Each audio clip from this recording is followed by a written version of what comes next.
الحمد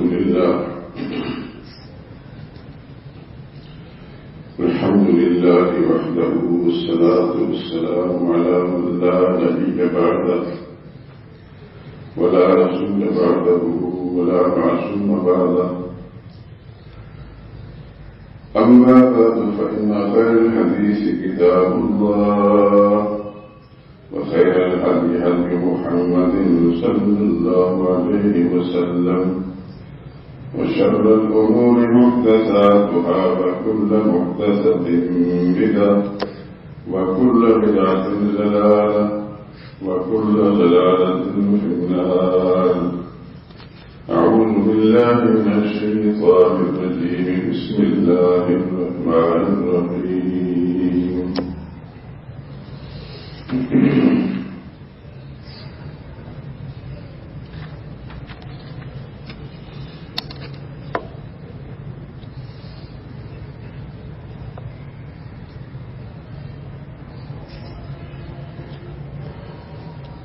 قل لمن الأرض ومن فيها إن كنتم تعلمون سيقولون لله قل أفلا تذكرون.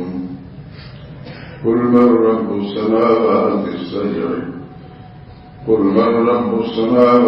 السبع ورب العرش العظيم سيقولون لله قل أفلا تتقون. قل من بيده ملكوت كل شيء وهو يجير ولا يجار عليه إن كنتم تعلمون سيقولون لله قل فأنى تسحرون.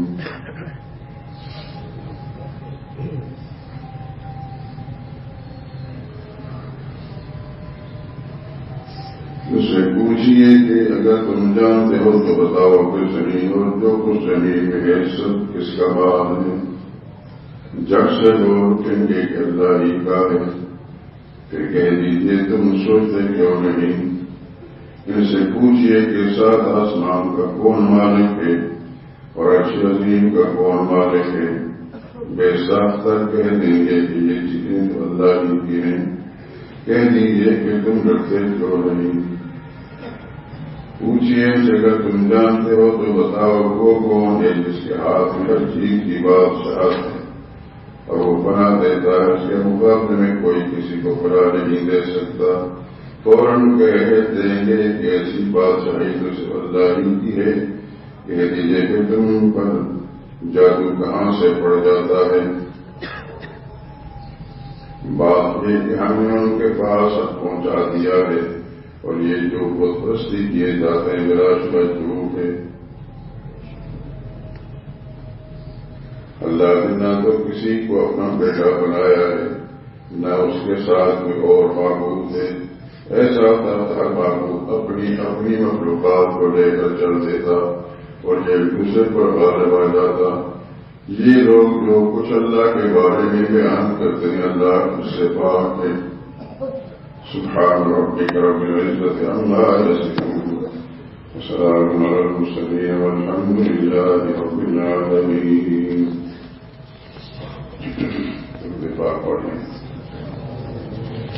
اللهم صل على محمد وعلى آل محمد كما صليت على إبراهيم وعلى آل إبراهيم إنك حميد مجيد.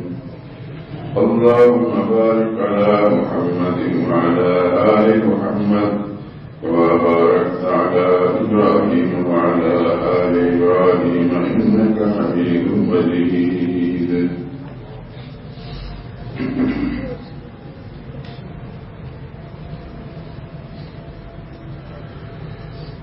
کس سے مانگیں کہاں جانے کس سے کہیں.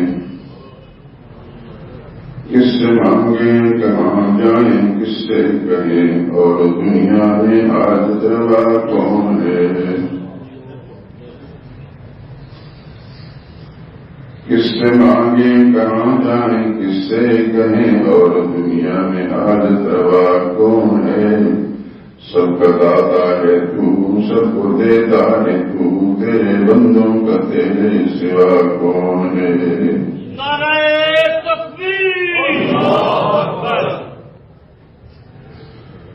کون مقبول ہے کون مردود ہے، بے خبر کیا خبر تجھ کو کیا کون ہے، کون مقبول ہے کون مردود ہے، بے خبر کیا خبر تجھ کو کیا کون ہے، جب تلیں گے عمل سب کے میزان پر،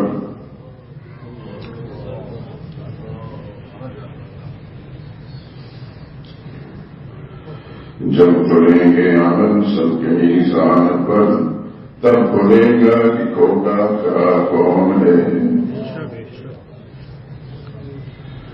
کون سنتا ہے فریاد مظلوم کی، کس کے ہاتھوں میں کنجی ہے معصوم کی، کون سنتا ہے فریاد مظلوم کی، کس کے ہاتھوں میں کنجی ہے معصوم کی، رزق پر کس کے بلتے ہیں شاہ و گدا، مسئلہ رائے بزم عطا کون ہے، نعرہ تکبیر، اولیاء تیرے محتاج ہے رب کل، اولیاء تیرے محتاج ہے رب کل، تیرے بندے ہیں سب انبیاء و رسل، اولیاء تیرے محتاج ہیں رب کل، تیرے بندے ہیں سب انبیاء و رسل، ان کی عزت کا باعث نسبت تیری، ان کی پہچان تیرے سوا کون ہے، میرا مالک میری سن رہا ہے غلام، جانتا ہے وہ خاموشیوں کی زبان، میرا مالک میری سن رہا ہے غلام، جانتا ہے وہ خاموشیوں کی زبان، اب میری راہ میں کوئی حائل نہ ہو، نام پر کیا بلا ہے سوا کون ہے، اے خبر بھی وہی مبتدا بھی وہی، نہ خدا بھی وہی ہے خدا بھی وہی، اے خبر بھی وہی مبتدا بھی وہی، نہ خدا بھی وہی ہے خدا بھی وہی، جو سارے جہانوں میں جلوہ نما، اس احد کے سوا دوسرا کون ہے،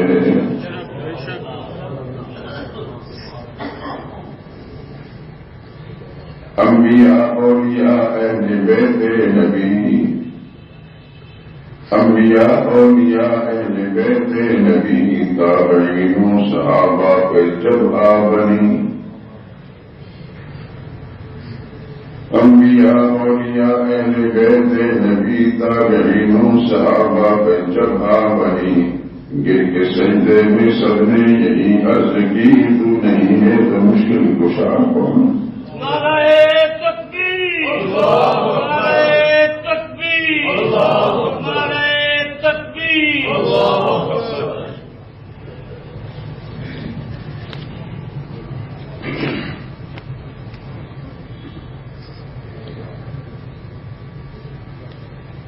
حضرات محترم،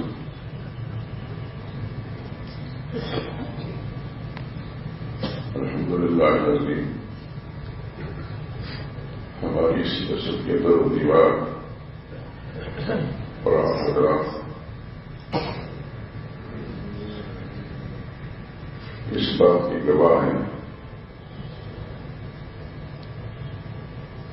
کہ اللہ کے پاک کا نام سے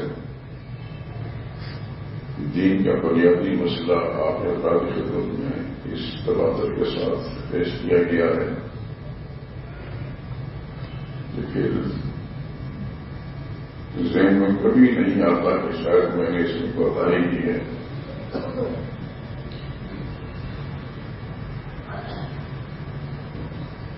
کل ہم نے خدا کے سامنے پیش ہونا ہے، ہم سے تو خیر پوچھا جائے گا یقیناً، لیکن ہماری تعین یا ترتیب کی گواہی خدا کی زمین کے چپے چپے جہاں یہ آواز پہنچتی ہے، ان بلڈنگوں میں ان درختوں میں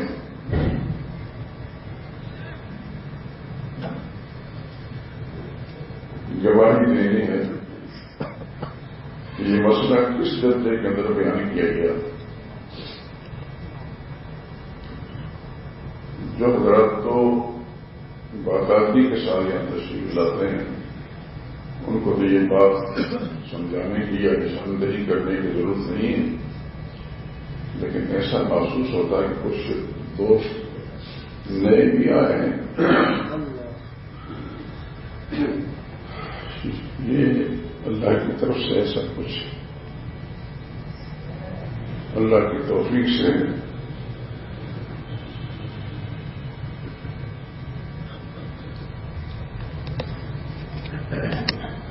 چونکہ پوچھنا سب سے ہے۔ قرآن حکیم کے اندر آتا ہے کہ اگر کوئی شخص انکار کرے گا، اس شخص کا انکار کرے گا تو اللہ تعالیٰ اس کی زبان کو بند کر کے اس کے اعضاء و جوارح سے شہادت گواہی دے دیں گے۔ سورہ یاسین میں آپ نے تلاوت کی ہوگی، کرتے ہوں گے اور کرتے رہیں، میری درخواست ہے اس کی۔ اليوم نختم علی افواہہم، اللہ فرماتے ہیں ہم نے منہ پر مہر لگا دیں گے۔ اگر غلط بیانی کرے گا تو اللہ ہی کہہ رہے کہ میں نے یہ بات کہی ہے یا نہیں کہی۔ اس دنیا کے اندر تو ہمارا مزاج ایسا ہی ہے، لیکن اللہ کی بارگاہ میں پہنچ کر تو پھر یہ چیزیں نہیں چل سکیں گی۔ قرآن حکیم میں اس کی شہادت دیتی ہے آج ہم منہ پر مہر لگا دیں گے، پیر لگا دیں گے، وہ تو کل نے بنا ایدیہم وتشہد ارجلہم، ان کے ہاتھ بول بول کر کہیں گے کہ اس نے کیا کیا ہے، ان کے پاؤں بول کر گواہی دیں گے کہ یہ کیا کرتا رہا۔ قرآن حکیم کے اندر اس مضمون کو متعدد انداز سے بیان فرمایا گیا ہے۔ ہمارے بال بھی، ہماری کھالیں بھی، ہماری ہڈیاں بھی، یہ سب چیزیں ہمارے حق میں یا مخالفت میں گواہی دیں گی۔ اللہ کی مرضی کے مطابق ہم نے زندگی گزاری تو ہر چیز جو ہے ہماری حمایت میں گواہی دیں گی، اور خدا نخواستہ سے اس کے معاملے اس کے برعکس کوئی صورت نہیں تو پھر آپ سمجھتے ہیں کہ نتیجہ کیا نکلے گا۔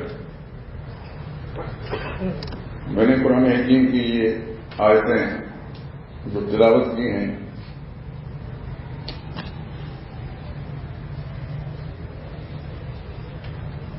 اٹھارہویں بار میں سورہ مومنون کی آیتیں ہیں۔ اس قسم کے مضمون قرآن حکیم کے اندر بکھرے پڑے ہیں، جگہ جگہ موجود ہیں، اس لیے میں بدل بدل کر مختلف مقامات سے آیتیں پڑھتا ہوں اور معنی بصارت ترجمہ آپ کے سامنے پیش کرتا ہوں۔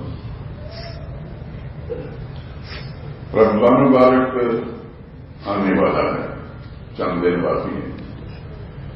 اللہ کی رحمت کے ساتھ مجھے بھی اور آپ کو بھی رمضان تک موقع فراہم کرے زندگی کا، اور رمضان کی جو برکات ہیں ان سے استفادہ کرنے آخر دم تک ہم سب کو، ہماری نسلوں کو، ہمارے گھرانے کے لوگوں کو بھی توفیق عطا فرمائے۔ آپ کے علم میں ہے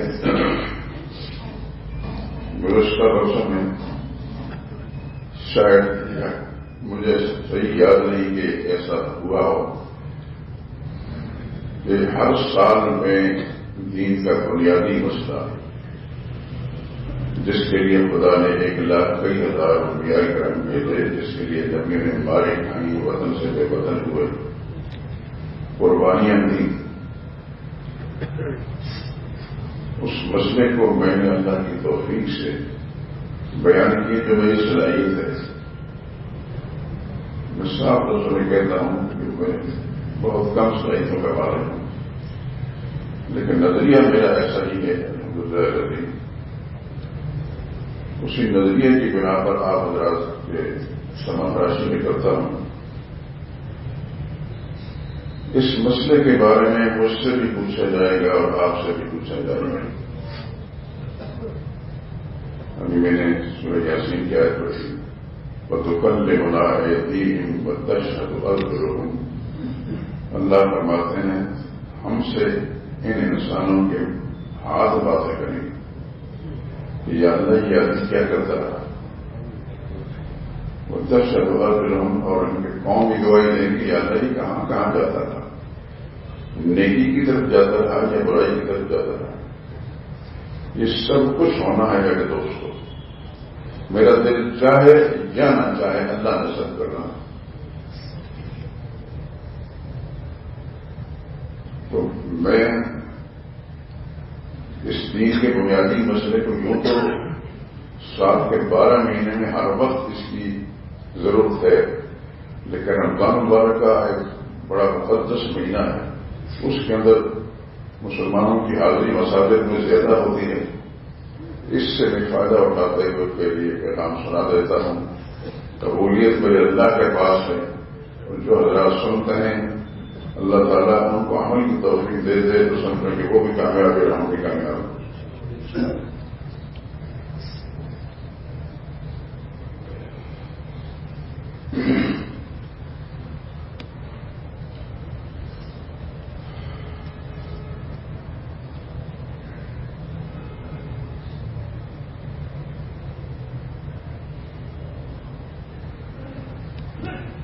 آپ کے علم میں ہے, بار بار آپ سن چکے ہیں, یقیناً آپ نے قرآن حکیم کے اندر بھی تلاوت کے دوران بہت فرمایا ہوگا. نشاندہی میں کرتا رہا ہوں, اللہ کرے کہ میری نشاندہی صحیح ہو, آپ اللہ کو اس پر عمل کرنے کی توفیق نصیب کرنا ہے.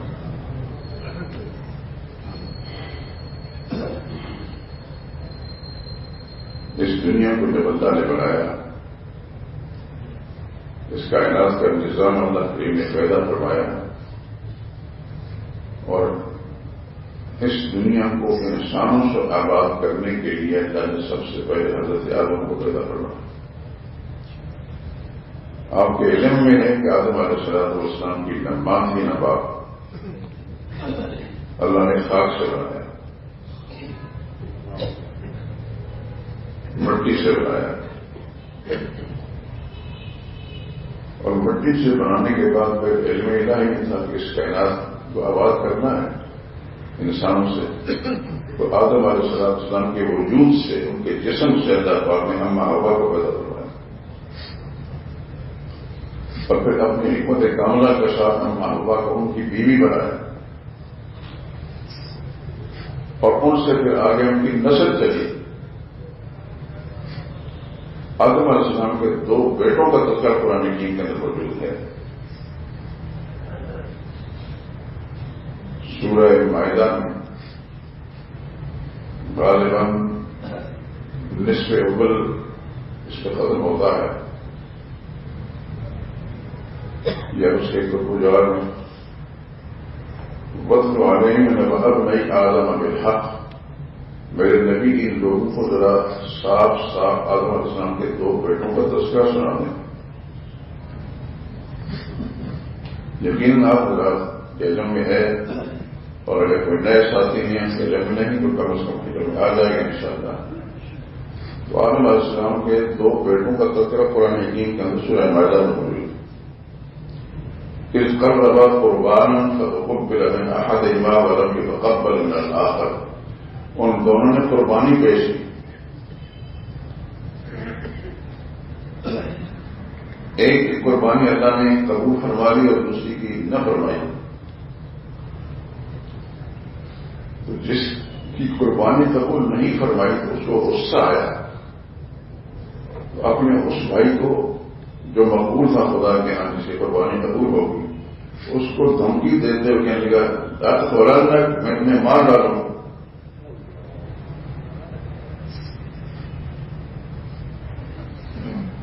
اس نے کہا بھائی میرا قصور کیا ہے, قبولیت یا عدم قبولیت یہ میرے اختیار میں نہیں, اللہ کے اختیار میں. اللہ کے نام کی قربانی میں نے بھی دی اور تم نے بھی دی, نظر دی. میری اللہ نے قبول فرمائی, تمہاری نہیں فرمائی, کوئی قصور تو ہوگا, کوئی کمی ہے کیا, اپنے اس کمی کی طرف توجہ دیں. انما یتقبل اللہ من المتقین, اللہ متقین کی قربانیاں اور ان کی عبادتیں قبول فرماتے ہیں. آپ اس طرف توجہ دیں. لیکن اس بھائی نے توجہ نہ دی اور اس نے اپنے بھائی کو قتل کر دیا. یہ دنیا میں پہلا قتل ہے.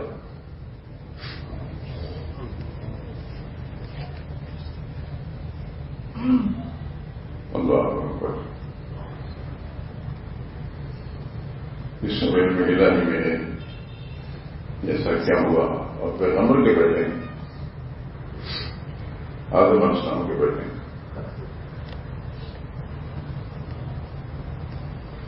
اور پھر جس کو قتل کیا گیا اس نے یہاں تک کہا لائن بسکتا ہے یہ ادا کا لیتا کھلا نہیں ہے. اگر آپ نے ہاتھ پھیلایا مجھ پر قتل کرنے کے لیے مانا لباس نہیں ہے. میں تمہیں قتل کرنے کے لیے رکاوٹ نہیں ڈالوں گا جو مرضی کر لوں. چنانچہ اس بھائی نے اس کو قتل کر دیا. دنیا کا پہلا قتل ہے اور پہلے انسان کے بیٹے ہیں.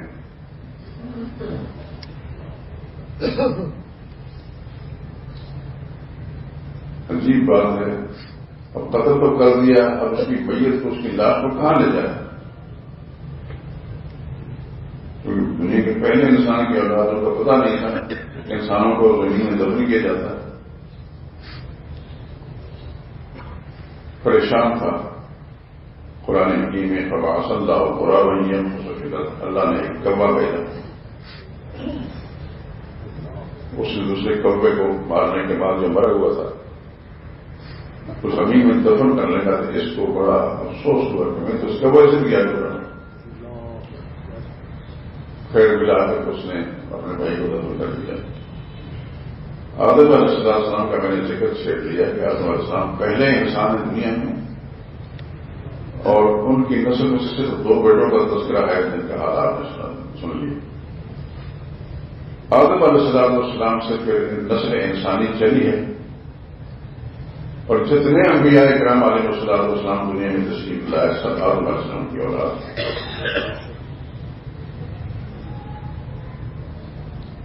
اور دنیا میں اللہ کے دین کا پیغام آدم علیہ السلام کی اولاد انبیاء کرام علیہ السلام میں پہنچا ہے.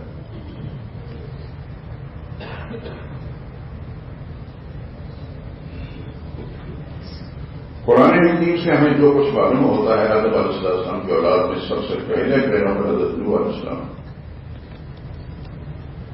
یہ وہ واحد پیغمبر ہیں کہ جن کو اللہ نے لمبی عمر دی.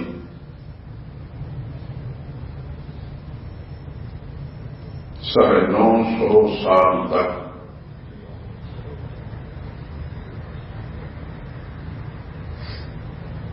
اللہ اکبر. ان کے نام پر قرآن حکیم نے سورت بھی نازل فرمائی, سورہ نوح, اور ان کا تذکرہ قرآن حکیم کی دوسری صورتوں کے اندر موجود ہے. نوح علیہ السلام نے جب اللہ کا پیغام سنایا تو قوم کے لوگ بدبختی ہوتے ہیں. انہوں نے پیغمبر کی مخالفت کی اور بات نہیں مانی. نوح علیہ السلام نے ان کو سمجھایا کہ بات مان لو ورنہ خدا کی پکڑ آ جائے گی, لیکن ہمیں مت کریں, کچھ بھی نہیں ہوتا. اللہ پاک نے نوح علیہ السلام نے فرمایا کہ جو نہیں مانتے ان پر میں عذاب نازل کروں گا بصورت سیلاب.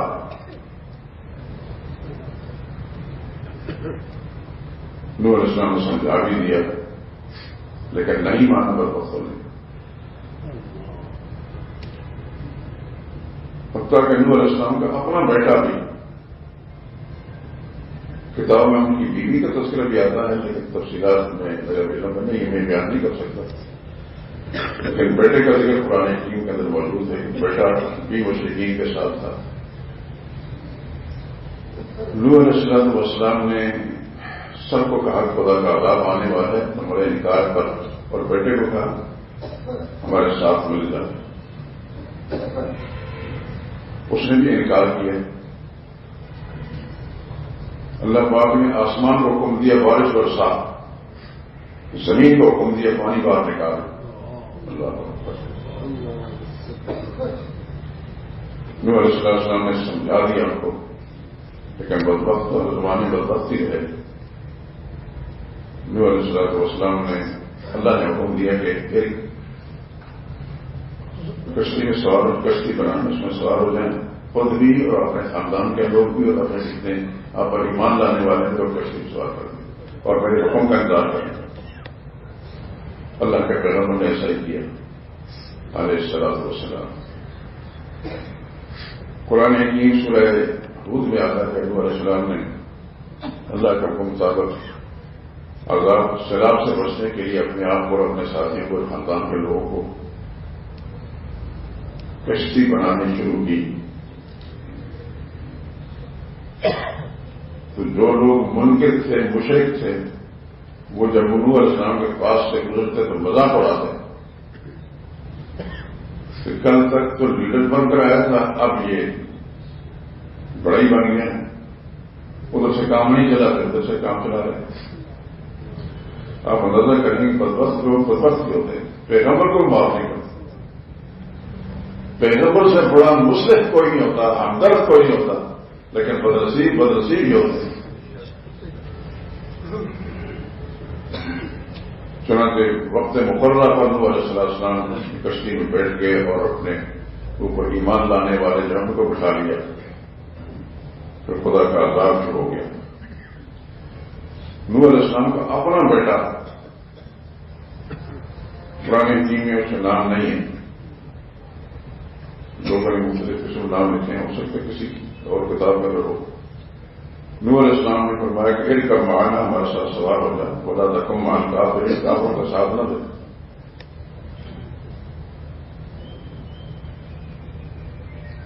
تو اس بیٹے نے وہ بھی ہمارے زمانے کے یہ جتنے بھی برائی کرنے کے باعث بند کر دیں کیونکہ سب کی توجہ اس طرف چلی جائے گی.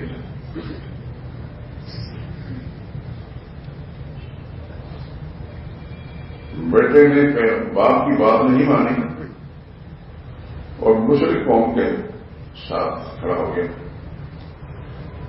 اللہ کے پیغمبر کا بہانا ہمارے ساتھ سوال ہوتا ہے ولا تھا کو من کافروں کو ساتھ نہ دے.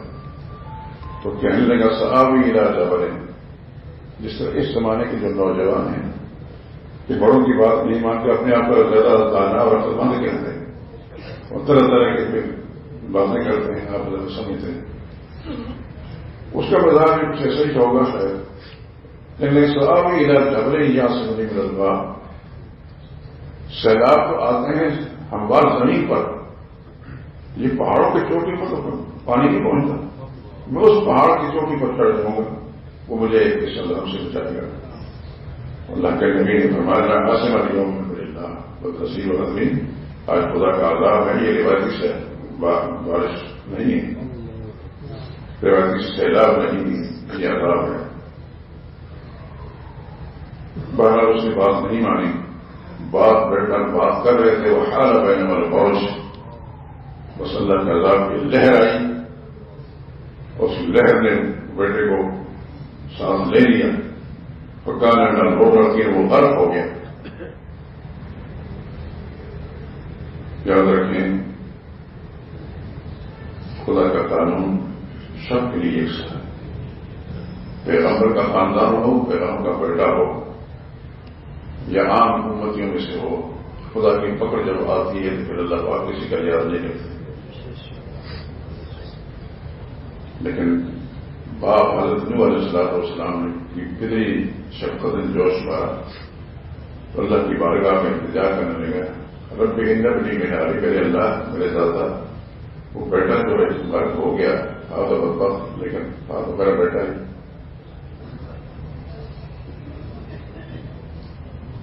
تو بڑا کریم ہے، بڑا رحیم ہے، اس کو بچا لے.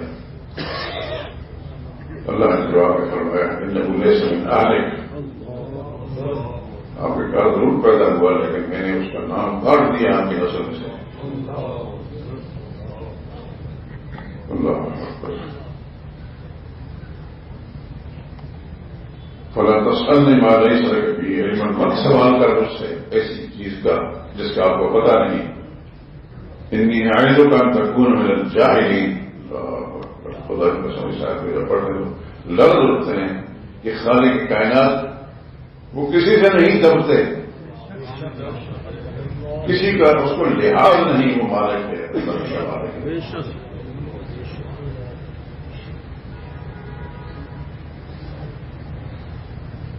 یہ قرآن کی آیت ہے انی اعظک ان تکون من الجاہلین، جو لفظ ہیں قرآن کی کے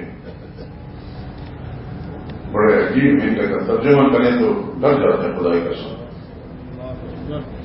لفظی ترجمہ سے یہ ہے کہ میرے پیغمبر اللہ فرماتے ہیں میرے نبی آپ کو سمجھا رہا ہوں بچے آپ اس بات سے جاہل میں نہ ہوں، لیکن کسی آدمی بڑا خوبصورت ترجمہ کیا میں آپ کو سنانا چاہتا ہوں اتنی جو کام کرتے نظر میں آپ کو نصیحت کرتا ہوں کہ جذبات سے مغلوب ہونے والوں میں شامل ہوں۔ بڑے خوبصورت اللہ کی شان پر قربان لائیں۔ نوح علیہ السلام نے ایک دم خدا کی بارگاہ میں التجا کی اور سجدے میں گر پڑا اور اس کے اللہ میں معافی مانگتا ہوں مجھ سے غلطی ہو گئی، تو اللہ تو بڑے کریم ہیں، ہمارے جیسے گناہگاروں کو کسی دل سے کہ معافی مانگے تو معاف کرتا ہے، نبی کو معاف نہیں کیا وہ یقین معاف کیا۔ قصہ مختصر نوح علیہ السلام کا تذکرہ قرآن حکیم میں آتا ہے کہ انبیاء نے سب سے پہلے لمبا عرصہ خدا کی توحید کا مسئلہ بیان کیا۔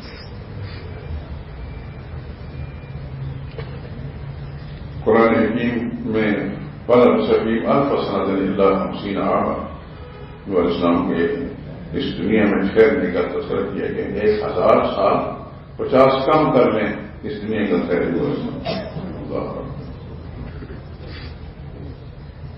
تو نبیوں کا جیسا معاملہ ہوا، نبیوں نے اپنے اپنے نمونے کا یہ کام کیا، لیکن خدا کا قانون سب کے لیے یکساں ہے۔ یہ بات ہے مجھے تو کہا نبی کا خاندان ہو، نبی کا بیٹا ہو، سب کے لیے یکساں ہے،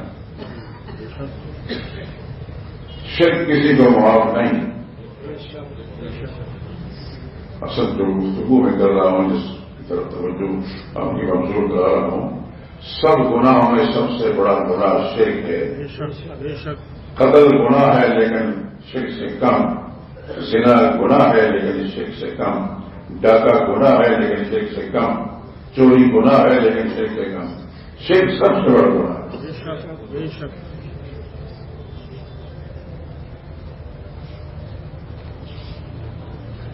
شرک پیغمبر کا بیٹا کرو تو اللہ معاف کرے تو آپ نہیں، شرک نبی کی بیوی کرے تو اللہ معاف نہیں۔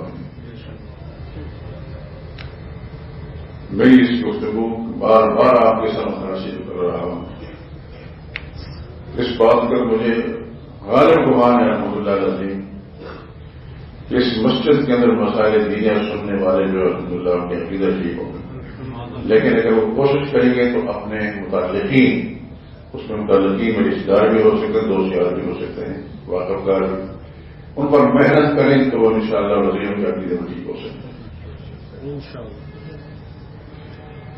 اور یہ مسجد شہداء کے امام کی میں تو حقیق سے آدمی ہوں، یہ اس کی ڈیوٹی نہیں، یہ ڈیوٹی ہر مسلمان کی ہے۔ لا الہ الا اللہ محمد رسول اللہ پڑھ کر اس حقیقت کو تسلیم کرنے والے کی ڈیوٹی ہے۔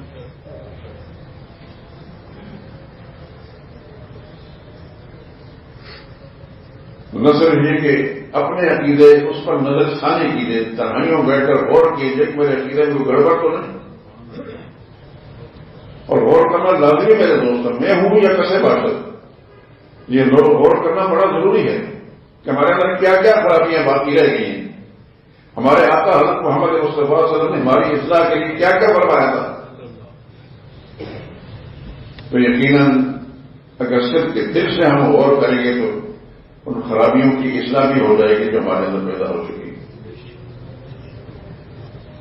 خرابی میں شمار انسان کے عمل کی خرابی ہوتی ہے، عقیدہ کی خرابی ہے۔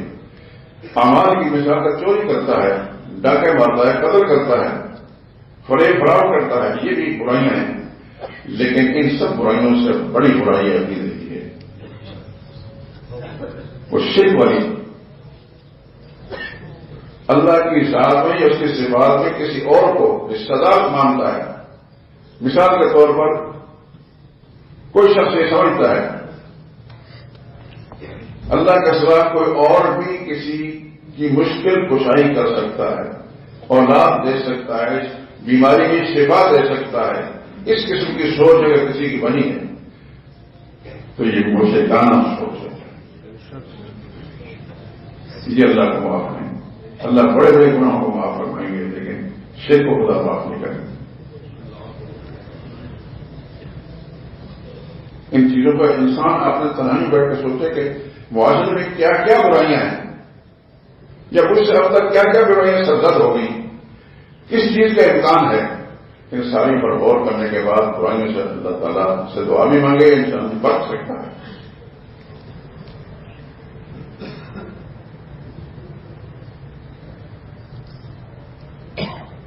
اللہ سب کچھ معاف کریں گے، شرک معاف نہیں کریں گے، کسی کو شرک معاف نہیں کریں گے۔ اگر شرک معاف ہوتا تو محمد مصطفیٰ صلی اللہ علیہ وسلم سارے نبیوں میں بڑے نبی تھے، سردار انبیاء، تو ان کے خاندان کے جو مشرک تھے ان کے چچا ابو لہب، اللہ اس کو معاف کر دیتے، حضور کا لحاظ فرما کر کہ چلو میرے آخری پیغمبر کا یہ چچا ہے۔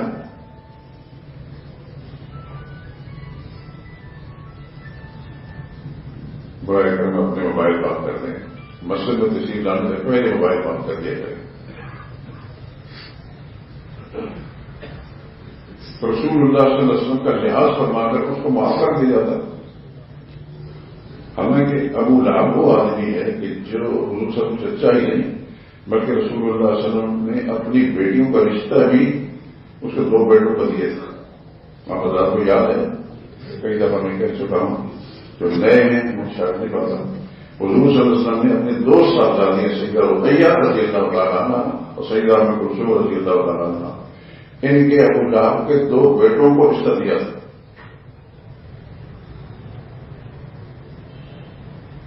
ایک کا نام عتبہ تھا جو بعد میں ایمان لے آیا، اور ایک کا نام متیبہ تھا، وہ ایمان نہیں لایا، کفر کی حالت پر۔ جب رسول اللہ صلی اللہ کی توحید کا مسئلہ بیان فرمایا تو جہاں مکہ شہر کے پاسیوں میں ابو جہل اور ان کی پارٹی کے لوگ حضور صلی اللہ علیہ وسلم دشمن بنے، تو حضور صلی اللہ علیہ وسلم اپنے خاندان میں ابو لہب دشمن بنا، سب سے پہلے ابو لہب پہلا بدبخت انسان ہے کہ جس نے رسول اللہ صلی اللہ علیہ وسلم پر پتھر پھینکا، کوئی اور چیز پھینکی، اور اعلان کیا لوگوں خبردار محمد کی بات نہ ماننا، یہ ایسی باتیں کرتے رہتے ہیں۔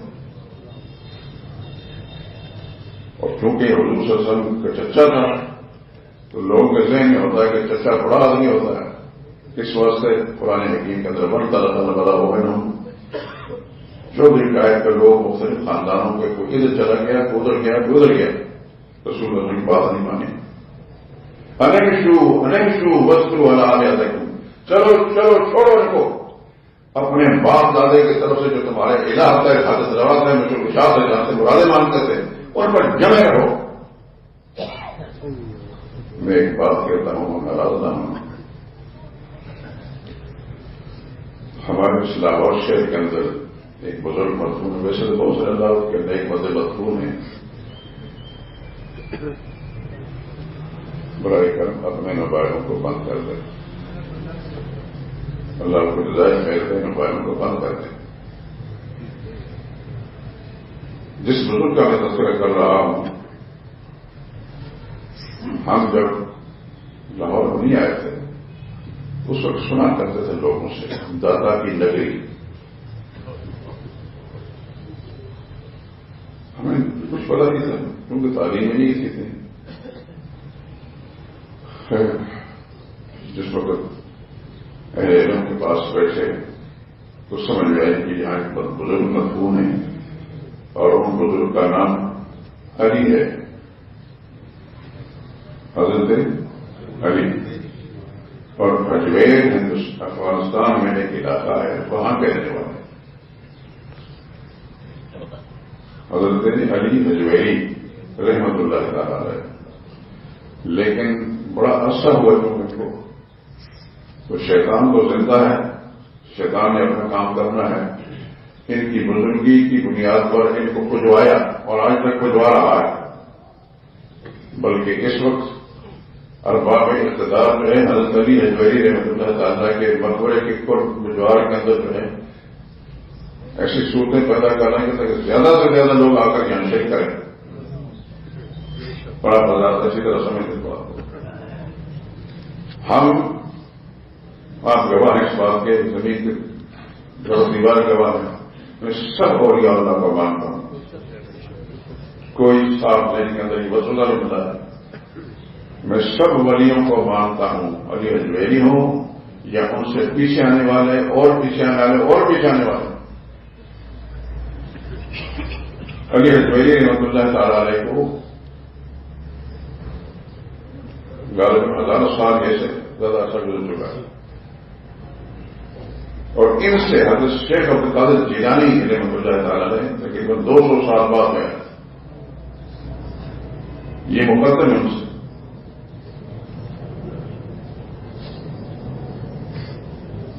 شیطان اپنا کام کرتا ہے، یہ اللہ کے نیک بندے تھے، ان کو کھجوایا اور آج تک کھجوا رہا ہے. اور شیطان کے کرندے اور شیطان کے ایجنٹ باقاعدہ ان کی پوجا پاٹ کے لیے راستے ہموار کر رہے ہیں.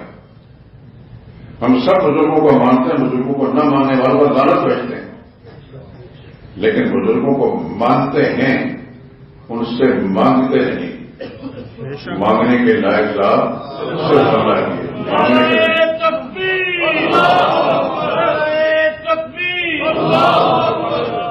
جزاک اللہ خیر. ہم مانتے ہیں، ان کو بزرگ مانتے ہیں، لیکن مانگنے کے لائق ذات صرف اللہ ہی کی ہے. اور وہ بزرگ بھی اپنے زمانے کے اندر یہی کام کرتے ہیں.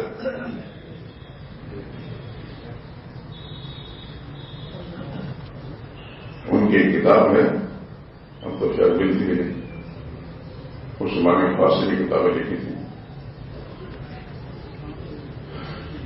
ہم اپنے آپ کو مخاطب کے علی، لوگ تو ایک گنج وقت کہتے ہیں، وقت اسی وقت پیدا ہو چکے ہوں. فرماتے ہیں کہ گنج بخش یا رنج بخش یہ صرف اللہ کی ذات ہے. علی اجمیری رحمۃ اللہ تعالی نے فرمایا جو گنج بخش ہو وہ بھی اللہ ہے، اور رنج تکلیف دینے والا بھی اللہ ہے. برنج شاہوں کے گانے کہتے ہیں، کہتے تو گنج بخش کہ تو برنج بخش ہی نہیں. اور اگر خدا نہ خواستہ تو نے ایسا سوچ لیا تو خدا کی پکڑ سے بچانا ہے کوئی. میں کوشش کروں گا، اللہ کرے کہ کتاب مجھے مل جائے تو اس کو چھپوا کر آپ آزاد تقسیم کر دوں گا. اصل میں آپ سے یہ اپیل کرتا ہوں، میری دعا کریں. طبیعت خراب ٹھیک نہیں رہتی، اللہ یہی جانتا ہے کہ کیا ہے، کیا ہونے والا ہے، لیکن خدا کی قسم کھا کر کہتا ہوں اللہ کتاب میرے ہاتھ میں ملے. زندگی کے ایک ایک سانس میری جو ہے آپ بتا کی ہے نمایت کے اندر رہتی ہے. اور میں چاہتا ہوں کہ میرے جتنے بھی احباب ہیں، چاہے یہاں آنے والا ہے یا اس دور شیئر کرنے والا ہے، سب کے عقیدے ٹھیک ہوں.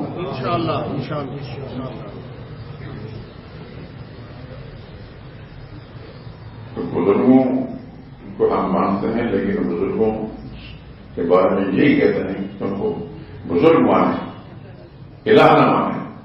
کیوں کلمہ جب آپ پڑھتے ہیں لا الہ الا اللہ، اللہ کے سوا کوئی اور الہ نہیں، حاجت روا نہیں، مشکل کشا نہیں، اولاد دینے والا نہیں، شفا دینے والا نہیں، یہ سارے کام اللہ ہی کے ہیں. بے شک بے شک. تو اس واسطے بزرگوں کو ضرور مانیں، لیکن بزرگوں کو الہ نہ مانیں. بے شک. انشاءاللہ میری زندگی رہی تو آپ حضرات سے یہ باتیں ہوتی رہیں گی، لیکن میں آپ سے درخواست کرتا ہوں کیونکہ آپ مخلص ہیں میرے لیے دعا کریں گے. طبیعت ٹھیک نہیں رہتی، اتنی تکلیف ہوتی ہے، آپ مجھے چڑھتے ہوتے میں بڑھ دیکھتے ہیں کتنے مستقل معذور آدمی ہوتا ہے.